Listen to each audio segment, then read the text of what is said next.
Let me describe something and see if it sounds familiar. You are good at your job. Your team respects you, your manager counts on you, but somehow you still get overlooked for certain opportunities. Again, your leader respects you, but to your leader's leader, you're not always top of mind. You're involved in important projects, but you're not always central. You're solid, but not quite distinct. And what's really frustrating is you can't point to anything that you're doing wrong. You're not lazy, you're not disengaged, you're not lacking the organizational values. So when this happens, naturally, most people begin to make assumptions about what they think the problem is. They think it's a confidence problem or a visibility problem. Sometimes you might even categorize it as a discrimination problem. It's not. What's actually missing is something deeper. And it's something that most Christian professionals who are middle managers or high performers, no one ever really explains it in a way that really makes sense. Well, let's see if this video helps. The problem is authority. Not positional authority or organizational authority, not title or rank, personal authority. Personal authority is what makes someone recognizable before they speak. It's the reason people feel clear about who you are and how to work with you, even when you're not the loudest or the most visible person in the room. And here's the part that a lot of people miss. Authority isn't something you assert. It isn't something you perform. Authority is something that people experience. I define it this way. Personal authority is the strength of signal that your life generates as you align who you are internally with how you show up externally, and especially under pressure. That internal and external alignment creates a signal. And when the signal is clear, people can tune into you more easily. When the signal is mixed, though, people are a little more cautious around you. They may even hesitate to connect with you, even when they respect you. The fastest way to understand your signal isn't to look at your resume or your intentions. It's to look at what happens when things get uncomfortable, like when there's a little pressure. Because pressure doesn't create authority, but it does reveal it. Now, let me tell you how I discovered this. It was when I was interviewing for my first senior manager role. For years, I kept two versions of myself, and they were completely separate. Outside of work, I was a pastor. I was someone with a lot of responsibility. I was someone that people trusted and depended on. But at work, I played it safe. I kept that part of me hidden because I thought that's what professionalism meant. I thought you keep your work life and your personal life in these separate boxes. So then I was in this interview and I was interviewing with a VP. And again, this was my first senior manager role. So there was a lot of pressure, but something shifted mid-conversation. I don't even remember what I was responding to, but I found myself saying this out loud in the interview. I said, listen, I am a significant person outside of work. I'm impacting people's lives. I can do the same thing here, but you guys got to give me an opportunity. That was the first time that I allowed the authority that I walk in outside of work to come with me in the job. Later, when I look back and I analyze what happened, I realized something crucial.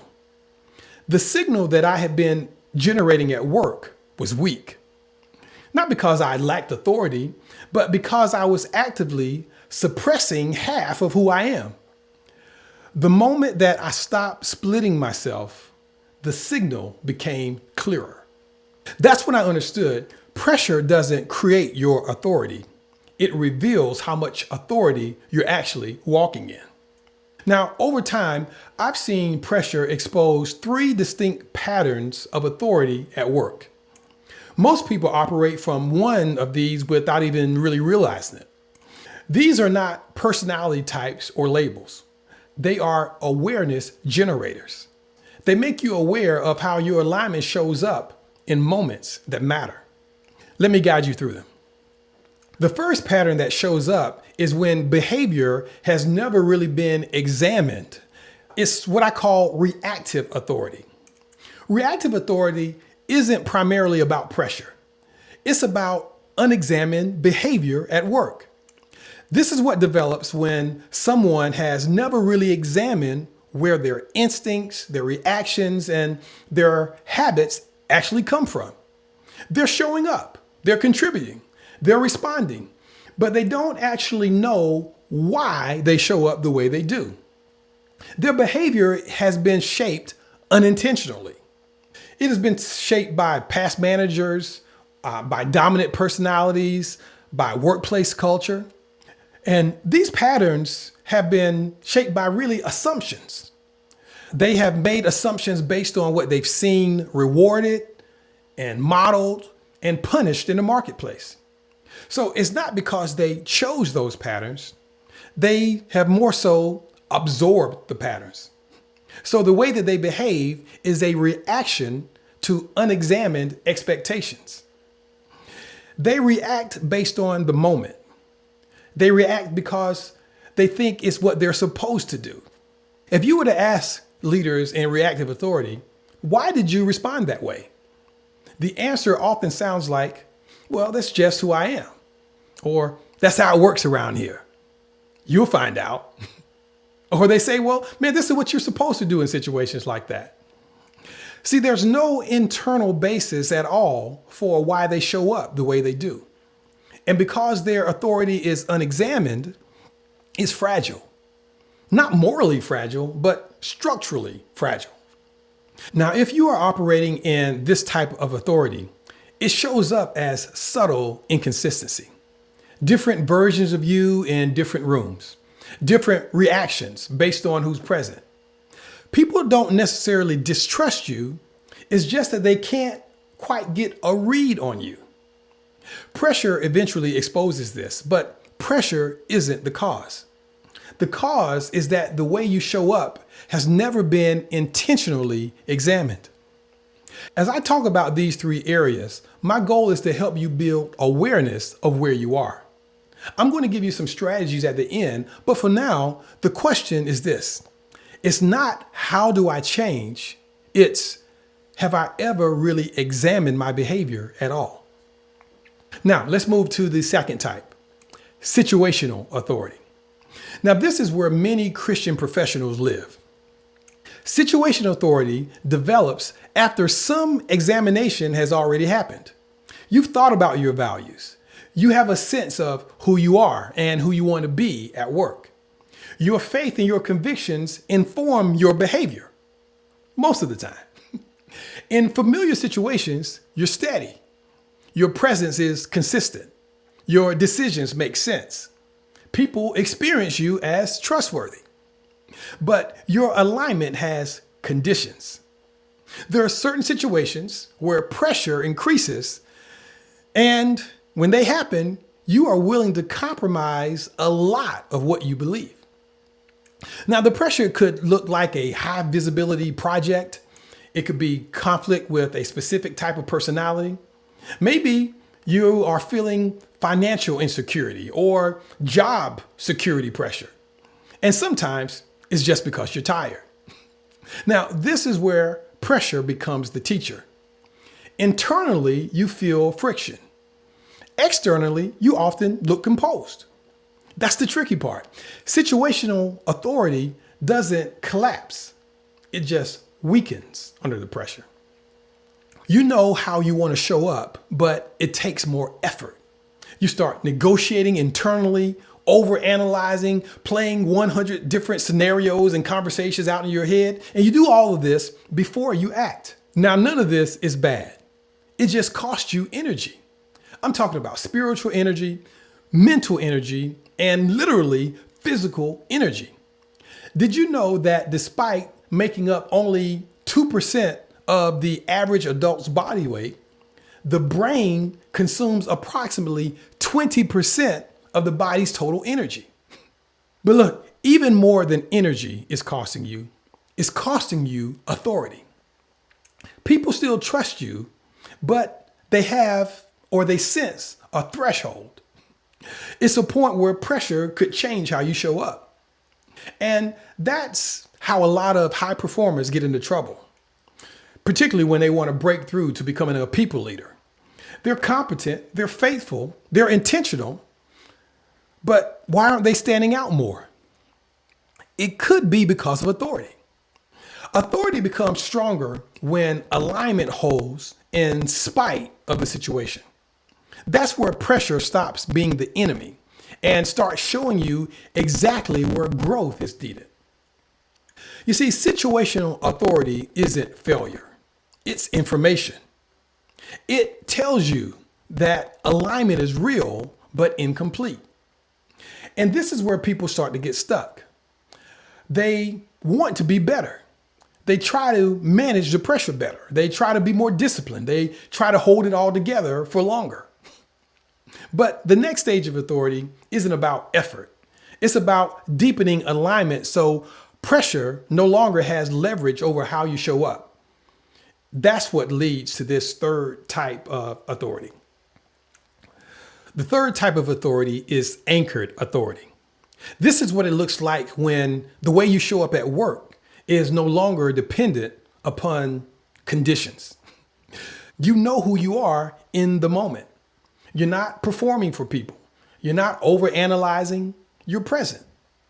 And this is why things slow down and your signal is so clear. This is why you come across calm and focused in the moment.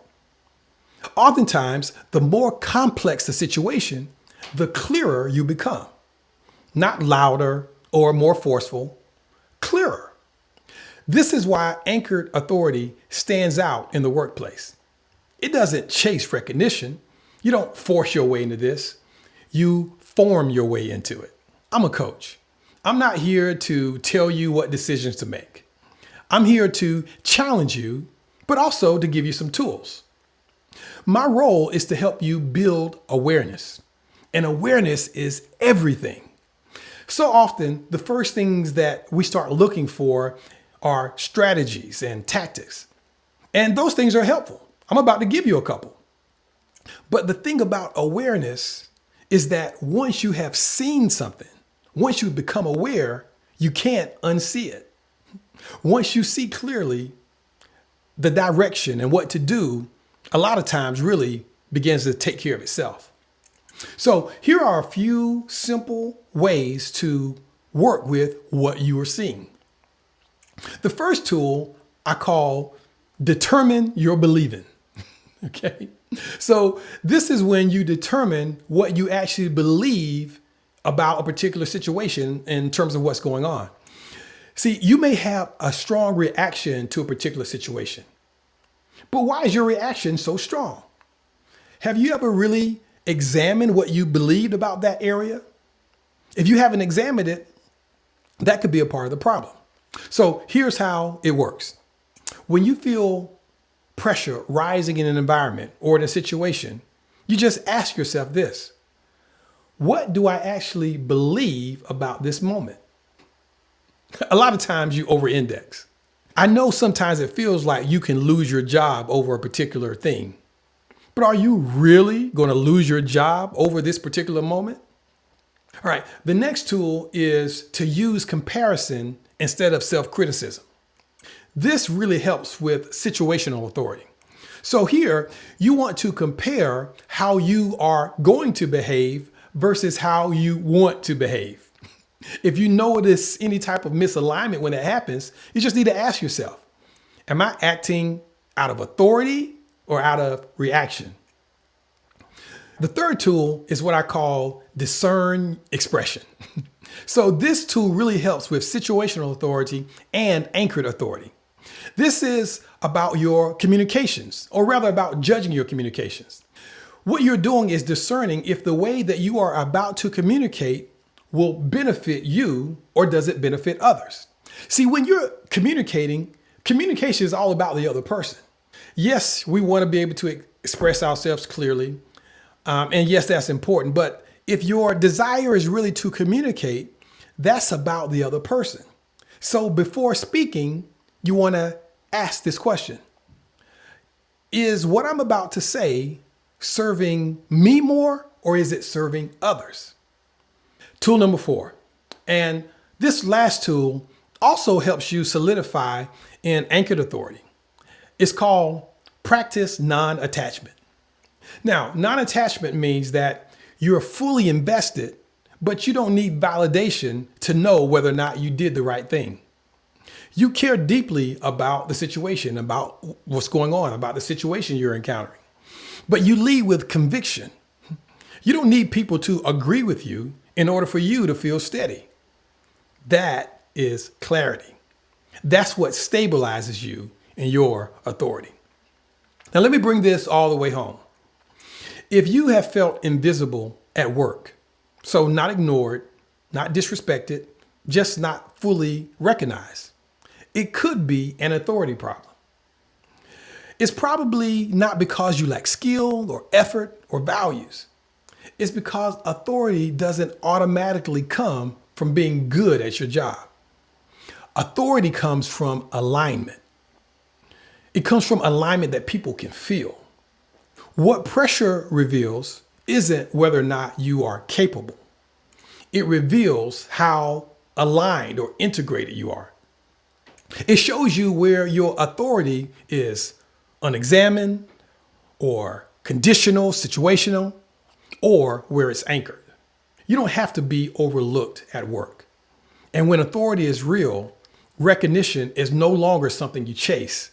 It's something that happens naturally. Hey, listen, thank you so much for joining me here. Be sure to like and subscribe and share with your friends. I'm looking forward to talking with you more. I'm Coach Arnold, and I'll see you next time.